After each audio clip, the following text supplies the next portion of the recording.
What's going on, everyone? Welcome back to another FPL video. My name is Mo, and today I'll be going through the top 5 midfielder picks of my choice for the new FPL season for 2023-2024. We're only 4 weeks away from the deadline, guys, and now it's time to start making our decisions for who we believe is going to be in the heart of our team, which is the midfield. Are we going to go for the 4-4-2, the 3-5-2, 4-5-1? How are we going to stack up and take the opportunity to maximize our returns from the midfielders that we have available and the generous pricing that has been given this season? But before we get stuck into that, if you guys haven't subscribed to FPL INKLING, hit that subscribe button, hit the like button as well. And if you want to hit the bell icon for notifications of when I release my content, feel free to hit that too. So let's not waste any further time and let's get stuck in. To begin with, so I've chosen 4 players which are the most selected by managers who are active at the moment. This obviously can change because at the moment we're around the 2 million managers mark, but it will hopefully hit around the 11 or 12 million by game week 1, which is in a few weeks' time. So let's start off with Bukayo Saka. So what can I say about him? Mr. Reliable. I think he's been underpriced. He so easily could have been 9, maybe even 10 million, and I still think his ownership would not have been affected. Main talisman of the Arsenal squad. Brilliant fixtures to begin with, and let's just review his last 2 seasons where he's got 179 points and 202 points last season. He tends to start week in, week out. Despite Arsenal buying new players such as Havertz, I don't think his minutes will be kind of affected. That's more like Martinelli, Odegaard, or even Jesus in my opinion. But Mr. Reliable on penalties as well, set pieces, can take corners as well, and free kicks. So Bukayo Saka is kind of like the most nailed on in terms of Arsenal, in terms of starting week in, week out. Only didn't start 1 game last season, but I guess that might have been for the last game of the season. But 30, he got 26 returns. I said 30, I hope he gets 30.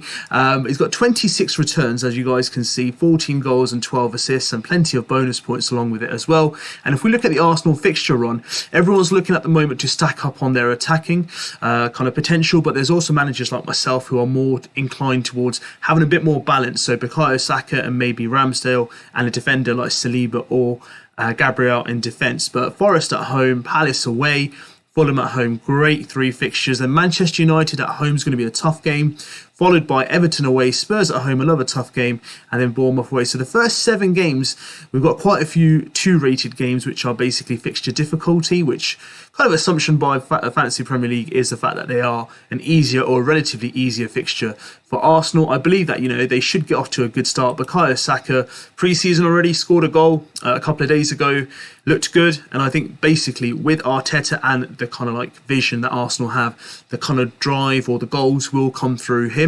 I don't think there's any risk of rotation, and I believe that Arsenal should get off to a good start, whether it's defensively or attackingly. But I think Bukayo Saka, if you're looking to make a good midfield, whether it's 5 midfielders, 4 midfielders, or even the occasional 3 midfielders, he should be someone who you should have at a price point of 8.5. I highly doubt it once you select him, you'll move away. But he's kind of pick and select and forget. That's the kind of player that Bukayo Saka is. And at number 2, the most selected player in midfield is Marcus Rashford, who's coming in at 41%. So as you guys can see, at 9 million, I think, again, they've been quite generous with the pricing. Easily could have been 9.5 or even 10 mil based on his last season's performance. So for the first time, he's hit 200 points with 24 goal returns for Manchester United.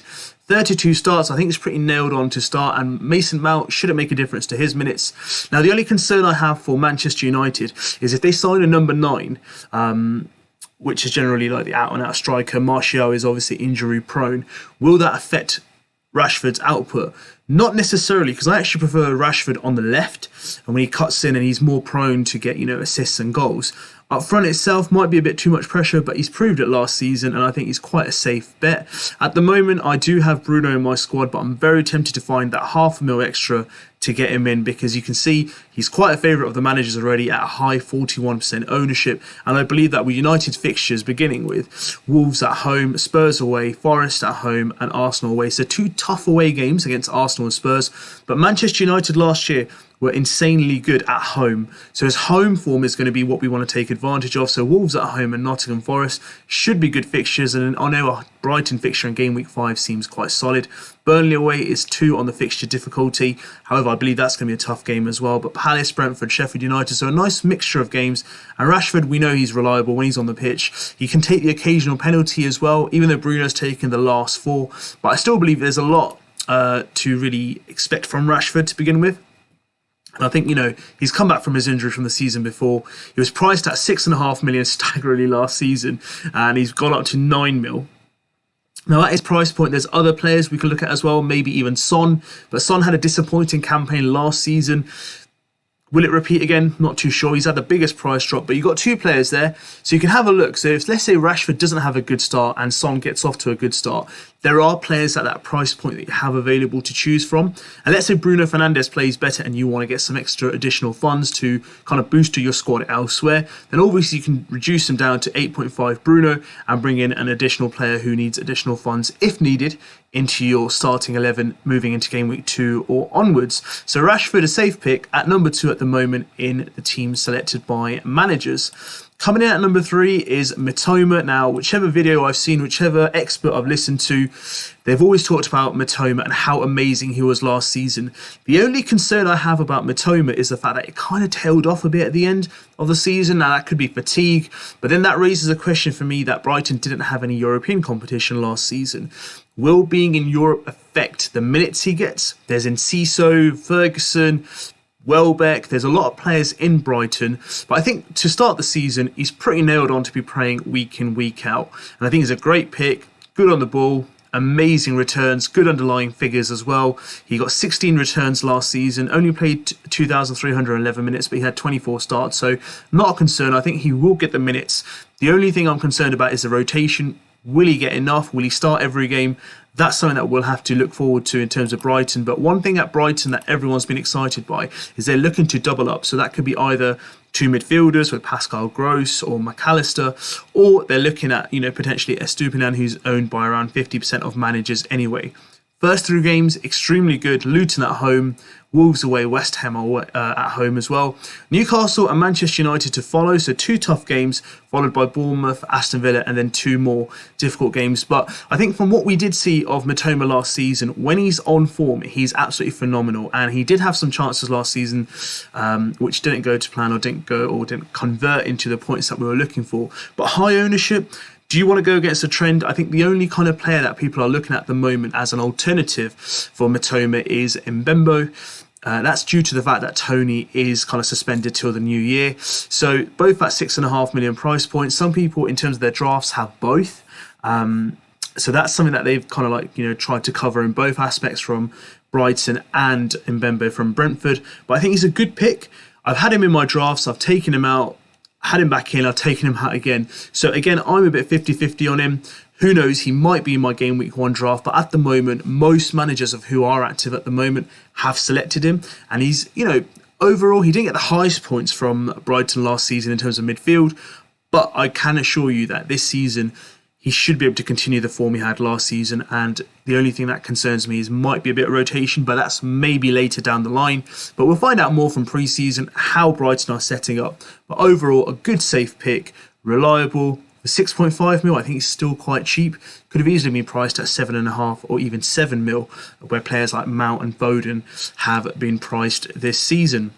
Now, at number 4, there are players like Mbembo above, but that's a 6.5 million price bracket. So we've already discussed Mitoma. So I really wanted to discuss Salah in this. So if you've watched my already first draft video, I've selected Salah in my squad. Now this is a kind of pick and forget for me. I'm certain 99.99% I'm going to choose Salah to start the season. I've always not selected him previously, and it's come back to bite me because there's always one part of the season where he kind of hits a peak or a really good form and he goes absolutely insane. Despite not having a great season last season, he only was 16 points worse off from the season before, and he got 32 returns, which is still quite amazing. And bonus points, he'll get that. Penalties, there's a bit of concern this season around the fact that, Brighton have let their penalty taker go to Liverpool. Will he take spot kicks off him? Not too sure, but I still think Salah's a safe pick. I know they've got a lot of striking options up front with Diaz, Jota, and that's the thing with Liverpool, risk of rotation, but Salah I think will be pretty nailed on. 12.5 is a lot of budget. 26% of managers have gone for him already, so that pretty much shows that he's pretty much in almost 1 out of 3 teams' managers that have picked so far. So I think that ownership should change, and I think he's reliable. So if you want to invest at 12.5, there's a case between Harry Kane and Mo Salah. But again, do I really want to invest all my funds up front?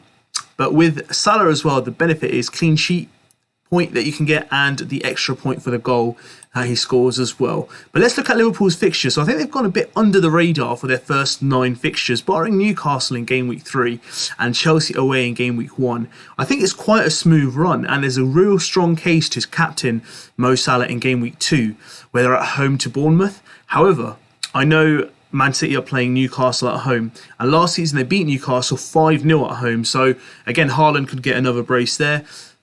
But there's a good shout for Mo Salah to get captaincy at home against Bournemouth. If you want to go against kind of like, let's say, the kind of trend at that point, you want to be brave, it might be a good shout to potentially consider him.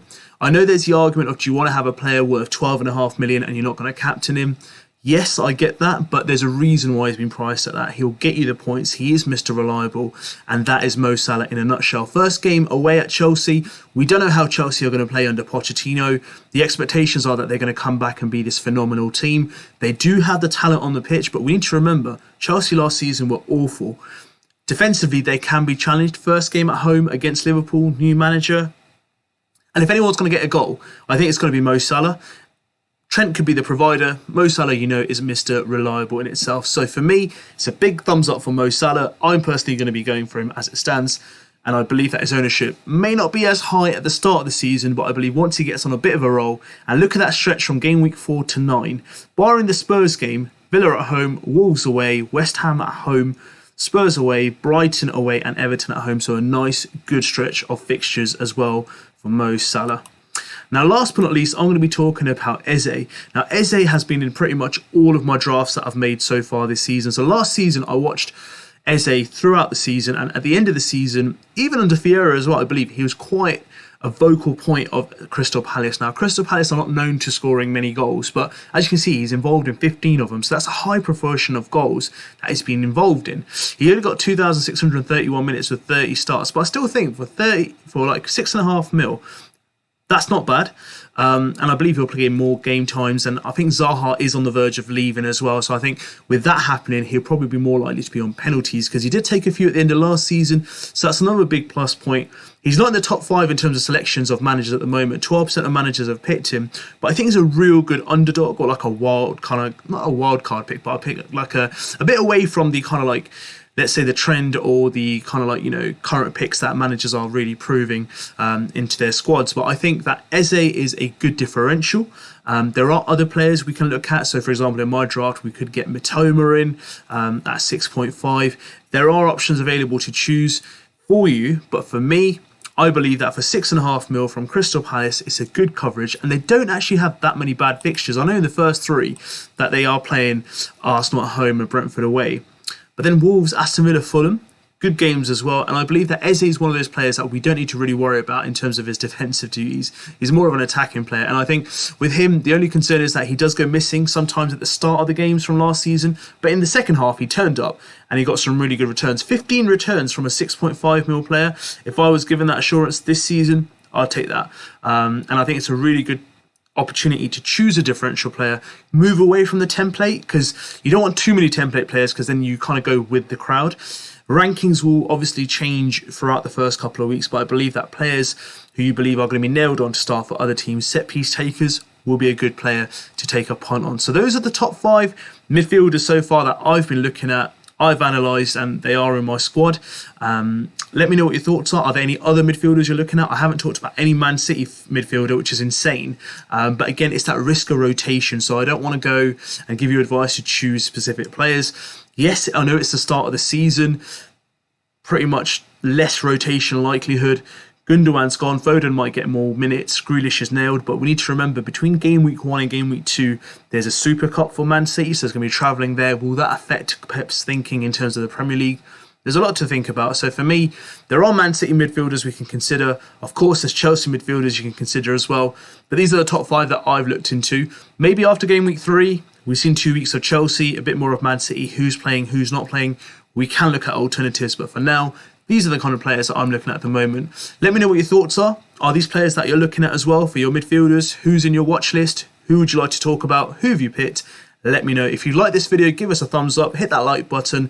Join the FPL INKLING League, guys. If you haven't joined, the league code is below my camera screen. And if you haven't subscribed to the channel, hit that subscribe button.